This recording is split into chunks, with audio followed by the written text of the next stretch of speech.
vaccine science denier, and bug-eating conspiracy theorist are just some of the names being used in a political attack against Conservative Party of BC leader John Rustad just ahead of BC's October 19th election. John Rustad has worked really hard to import American culture wars into British Columbia. I think it's really unfortunate.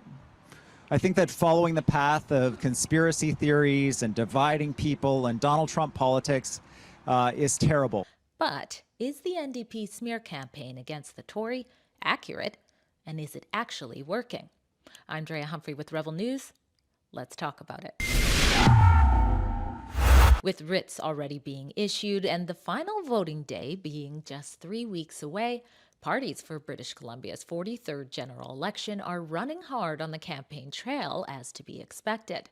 In recent days, the NDPs, Premier David Eby, and Conservative Party of BC's John Rustad, both of whom are neck and neck in the race for whom will form government, and the BC Greens Sonia Furstenau, have begun announcing their policy promises for some of the key election issues such as affordability and addressing BC's handling of its addiction and mental health crisis. However, when it comes to the BC Conservatives, such announcements have been somewhat overshadowed by the BC NDP smear campaign against Rustad and State Choice Media's amplification of it.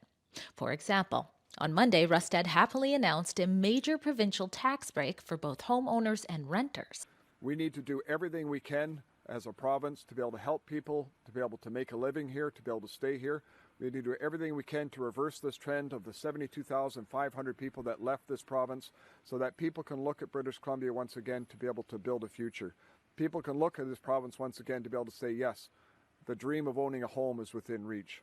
The now coined Rustad rebate promises an up to $1,500 provincial tax exemption on eligible housing costs per month, beginning in 2025, and then a phased yearly increase to that tax break up to $3,000 per month by 2029.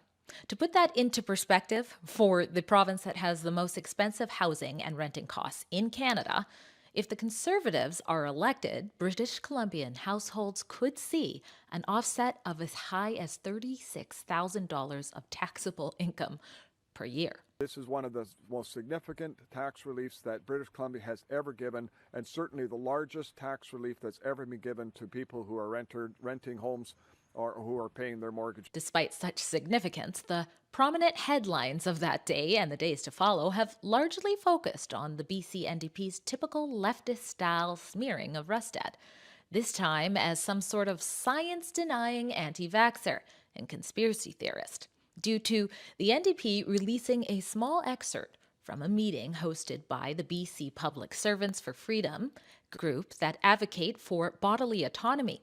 All of BC's political leaders were invited to attend the hour-long meeting back in July, and only Rustad took them up on the offer. And here is the portion of his words from that day that have been weaponized against him. I had a conversation with Dr. Bonnie Henry and then realized that, wait a second, something doesn't seem to be quite right with this, especially when we got into the mandates on vaccines. Now, I've had 3 shots of the vaccine. I wish I hadn't. Quite frankly, that's one of the things that's changed in my thinking. The so-called vaccine, the COVID mRNA shots. When I talked to Bonnie Henry about it, I started to realize that it wasn't so much about trying to get herd immunity or trying to stop the spread, but it was more around shaping opinion and control on the population. Dun, dun, dun! John Rustad regrets taking COVID jabs. So, he in what army? Since the backlash over what you just heard, Rustad further disclosed during a press conference that part of his COVID shot regret is due to heart problems he's endured after receiving the jabs, and he's not alone. If you follow Rebel News, then you've seen for yourself that many, and I do mean many, people regret taking those experimental jabs. And I'm not just talking about those who were plagued with jab injuries, including British Columbians like the then 22-year-old healthcare worker Tenley Soul, who lost the use of her legs after being injected, or husband and father Sean Muldoon, who lost 2 meters of his intestine from his inoculation. Or Francie Duperrin, whose beloved mother dropped dead within minutes of taking her jabs. And I'm also not talking about Pfizer's own CEO, Albert Bourla himself, casting doubts on mRNA technology behind the rush jabs. And actually, mRNA was a technology that never delivered a single product until that day. Not vaccine, not any other medicine. So it was very counterintuitive, and I was surprised when they suggested to me that this is the way to go. And I questioned it, and I asked them to justify, how can you say something like that? But they came and they were very, very convinced that this is the right way to go. Instead, I'm talking about the many everyday people who, after the politically driven COVID hysteria died off, and in most cases, they still caught COVID after being vaccinated, hence Rustad's use of so-called vaccine, feel they had been had in such an invasive way or would have been better off health and freedom-wise had they not complied. An ex-user with the name Rob Lentz responding in the comments of a Global News report entitled "Video shows Rustad saying he regrets getting the so-called COVID vaccine" summarizes this nicely. I've encountered many people in real life who express regret for having received the COVID vaccine. They feel misled by the promises made regarding its effectiveness and safety. There's a widespread frustration about the perceived pressure to vaccinate, particularly when the vaccine's performance did not meet the expectations set by health and government authorities. But nevertheless, the BC NDP remains out of touch with such people. Its MLAs are jumping on social media with their Rustad's vaccine denier posts, and David Eby's conflating Rustad's personal COVID jab regret marks about being against vaccines for the measles for kids. How will he react to a measles outbreak in British Columbia? What will he say? Will he encourage people to get vaccinated? Measles kills kids. And so these are not minor considerations. The good old scare the parents into thinking a vote for Rustad is a vote that puts your child at risk. Now, where have I seen Eby do that before? That's right. Despite Eby's recent pre-election flip-flopping on his provincial carbon tax stance, Eby used that very same tactic back in the spring. After mocking federal Conservative Party leader Pierre Poilievre's invitation to join other premiers in opposing Trudeau's carbon tax hike, Eby said this. I don't live in the Pierre Poilievre campaign office and baloney factory. I live in British Columbia. And then, deflecting even more so, he added this. He and Mr. Rustad, the leader of the Conservative Party of British Columbia, in the middle of a measles outbreak in Quebec, measles cases in British Columbia, are advocating that unvaccinated health workers be given free rein in our hospitals and in our long-term care homes. Let me be clear. Measles kills babies and toddlers. That is reality. As if the measles shot somehow prevents getting COVID. Not even the COVID shot can do that. Oh, and let's not forget about how they're calling out Rustad for what he had to say about Dr. Henry's jab mandate. Realized that it wasn't so much about trying to get herd immunity or trying to stop the spread, but it was more around shaping opinion and control on the population. But how exactly does Rustad's comment there stray far from that of Vancouver Coastal Health's Chief Medical Health Officer, Dr. Patty Daly's, when she admitted back in 2021 what the real reason for Henry's implementation of the vaccine passports that created a two-tiered society was? The vaccine passport requires people to be vaccinated to do certain discretionary activities, such as go to restaurants, movies, gyms. Not because these places are high risk. We're not actually seeing COVID transmission in these settings. It's really to create an incentive to improve our vaccination coverage. Sounds like being about control to me, but I'm just a journalist. The Greens' Sonia Furstenau has also jumped on the bandwagon with Rustad's comments, accusing him of the following. Basically, John Rustad is demonstrating that he doesn't believe in science. He doesn't believe that experts should be playing a role in good policy. Now he seems to think that he's more informed than health experts. That's not true either, now is it?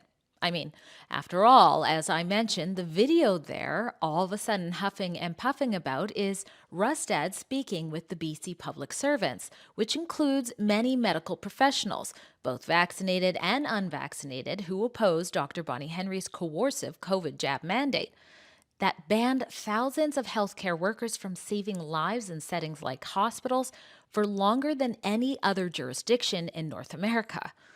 Are we to believe that all of them are anti-medicine and anti-science too? I spoke with the president of the BCPS Employees for Freedom Society, which we've also reported on is pursuing a class action wrongful dismissal of public servants lawsuit due to the mandates.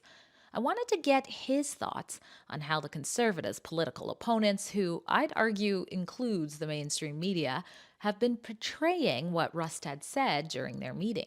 We asked Mr. Rustad about many subjects during the interview, including his view of vaccine mandates and the provincial government's firing of thousands of healthcare workers and public servants. He spoke pretty candidly about his views and made the comments that have become the subject of the NDP's recent attack ads. We're not so sure the NDP ads will be quite as effective as they think they will be. Many people share the same views as Rustad about COVID-19 vaccines and vaccine mandates, but time will tell, and we'll find out on October 19th. Now, I promised you we'd talk about eating bugs, and that's because if you search Rustad's name right now, you'll probably come across recent headlines like this, or like this, where they've played this excerpt from the nonpartisan We Unify conference Rebel News covered in full last year, where Rustad spoke and said this. This plant produces 40,000 tons of bug protein for human and animal consumption. But once again, Rustad isn't off his rocker here. Rebel News has not only brought you, the public, reports about how the world's largest cricket farm consumption plant is now in Ontario. I've also brought you a report about how some of our school children, including right here in BC, have been groomed to love the AI-run plant and the idea of humans eating crickets because, you guessed it, eating cows are bad for the environment. David Eby would never tell parents that. Nope.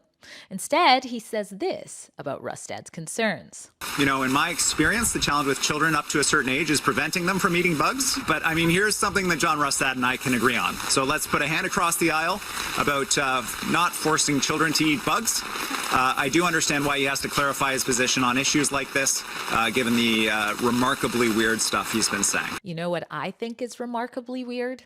It's that the NDP has yet to realize that when they and their choice media vilify Rustad's actually reasonable comments as extreme conspiracies, they're also vilifying every constituent who agrees with Rustad during a tight election where every vote actually counts. They seem oblivious to the fact that the days of labeling the right in such a way is no longer serving the political left well. If it was, the Freedom Convoy wouldn't have been as massive as it was, and Canadians wouldn't now be voting Trudeau as the worst prime minister in the last 50 years. And since this isn't the first time similar rhetoric has been hurled about Rustad, the recently underdog Conservative Party of BC wouldn't have just cannibalized the official opposition party, BC United, just before the election, and it wouldn't now be inching past the NDP in the pre-election polls like this one from Leger, now would they? Drea Humphrey for Rebel News. If you think such information is valuable, then I invite you to share this report far and wide so others can know the facts. And I also invite you to join me here on Rebel News on October 8th when I'll be hosting live coverage of the upcoming BC leadership debate. To ensure you don't miss that opportunity, head to our website called bcdecides.com to sign up for our emails. And if you appreciate reports like this, please consider donating while you're there to keep them going strong.